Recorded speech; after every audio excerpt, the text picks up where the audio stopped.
speaking peoples, the Sangis and Esquimalt nations. And we are honored here to be in the presence of Chief Ruben George from so-called Vancouver, joining us. And he's gonna open up our rally here. Hey CM, Hojka CM, CIA, Chief Skluts, not to Slewichet, Chief Yopanon, not to Slewichet Squamish, and from the Tsleil-Waututh Nation in North Vancouver on my mom's side, my dad's side on Squamish Nation. You know, I heard stories of when my grandfather, who was a famous actor, who was the first Indigenous person in North America nominated for Academy Award. He won multiple Grammys and Golden Globes, but he was a humanitarian. He stood up for the rights of the lands, waters, and people. And when he went to residential school, he couldn't speak English. And when he was 4 years old, because he couldn't speak English, they cut off his finger. When my mom went to residential school, she witnessed little children being murdered and killed. My grandfather, when he's doing a movie, Little Big Man, he pulled up on a horse with Dustin Hoffman, and then Dustin Hoffman was going to ask him, said, "Why did they kill the whole village?" And my grandfather says, "Because they're crazy, because they lost their mind," and they pulled up, and my grandfather got triggered. And they said, action, he was going to do his line, and he couldn't say his line because he remembered, and the director said, cut, and he goes, "What's wrong, Chief?" He goes, "I remember this. This is my aunt, this is my uncle. The whole village was wiped out," that he remembered. Tsleil-Waututh people, not long ago, were 20,000 people in North Vancouver.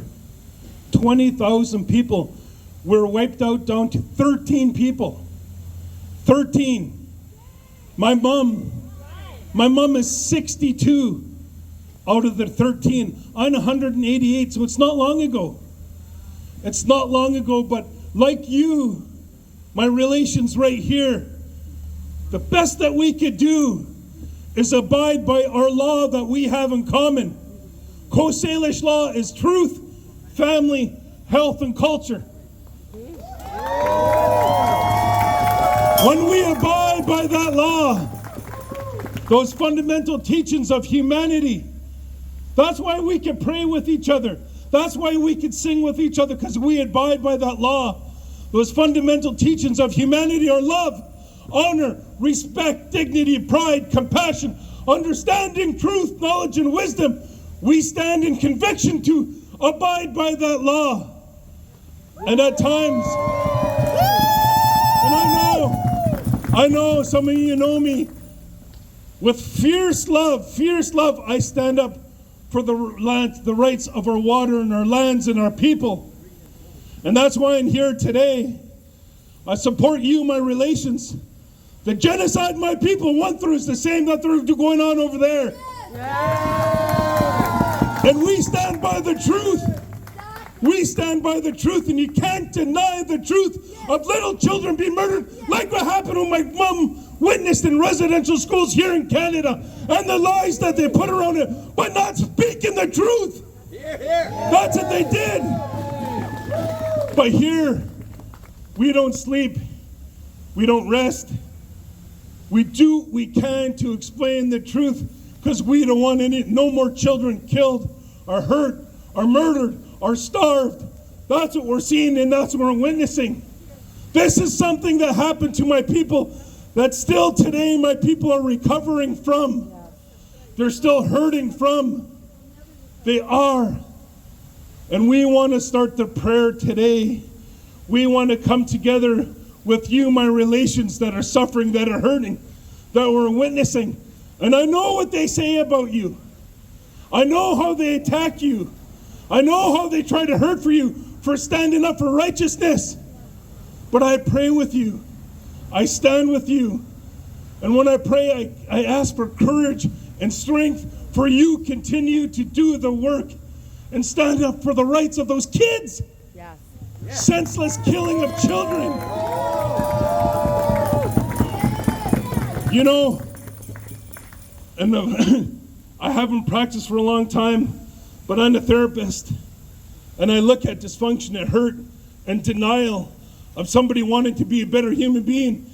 At one time, no matter who we were when we were born with no prejudice, no anger, no hate, no judgment. Every little child will look at you with unconditional love. And our teachings are about how to raise them that way. But our teachings also are to protect them, that they still continue to be raised with those same morals and values and convictions. There's enlightenment in our prayer. And I felt that in your ceremonies. Your people came to my lodge. I prayed in your houses. And I felt that enlightenment. What comes with that enlightenment is a duty and a responsibility. You leave a ceremony, you should leave feeling good and uplifted. And when you leave, you have a responsibility to share that. And how it happens, and how it happens here for us, is to protect those children. Because the enlightenment that they were born with is being taken away. If we, as human beings, go by those fundamental teachings of love and honor and respect and dignity, pride, those fundamental teachings of humanity, if they didn't get that, what was it replaced with? And we're seeing what it's replaced with murder and starvation. Way before the war started. Remember, they were rationing their food, taking the right to eat, taking the right to drink. I seen that happen here in Canada with the history that was here for the Indigenous. That's what happened. So when we want to teach that way, it affects them, because each and every one of us know here there's a spirit of love that we can share with somebody. Every single culture around the world, when they love somebody, they do a ceremony around it and they call it marriage. That's a spirit of love. But two people come together and form a spirit of trauma. And that's what's happening to those children. That's what's happened to them. That's something that they could carry for their whole life, like my mom did and my grandfather did. And it was passed on from generation to generation. But we do prayer, and we sing, and we talk well of one another, and we support one another, and we love one another. And that's where our strength's going to come from. It's not going to come from hate. Yes. It's not going to come from hate. It's going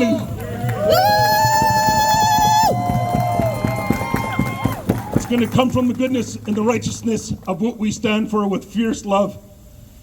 Not afraid. Stand up and say what I got to say, what I feel is right.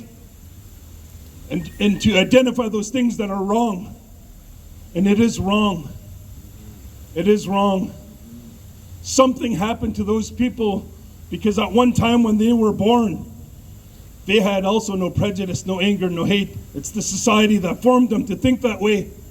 Because in their ceremonies and the belief that they have, if they're following those fundamental teachings of humanity, there should have been some enlightenment. When there's some enlightenment, you're going to want to do good. But we're teaching them that. And I'm proud of each and every one of you with the love in your heart to come here and stand, and with strength and unity. Because that's what we need. When I meet people from there, my sister, she's in the movie Where Olive Trees Cry, that movie. She came right up to me, and how she introduced herself to me, she goes, "We are the same. When we're down and we're out and we're tired and we can't get up, we pray and we sing. We play music here, we sing. We pick each other up with our spirit. It doesn't have to be one special person that we connect to a spirit of love with each other. It's all of us, and that's what we need for the support to continue. We need to continue this, to bring the truth out and bring justice out and bring safety for those kids and for those children. It's disgusting what I see, and there's no nice way of saying what Canada did to the Indigenous people of here in Canada. There's no nice way of saying what's happening over in Palestine.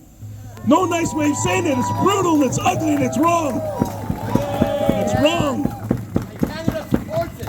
And Canada, that's right. Canada, what they did to the Indigenous, They're doing the same thing over there. Yep, That's right. that's right. But that's why we're here. That's why we're here. We won't be quiet. We won't stop. We'll stand in the truth of justice, using those fundamental teachings of the Coast Salish people of truth, family, health, and culture. And I know you carry yourself that way, and that's why I support you. So with all my love and all my support, I ask the Creator to put blessings on each and every one of you. And don't listen to that chatter that comes from the other side. Don't. Just continue to stand in your own strength of righteousness. You're doing the right thing. Always remember the children and the people and the mothers and the fathers and the grandparents, everyone who's suffering. We'll remember them and we'll stand for them.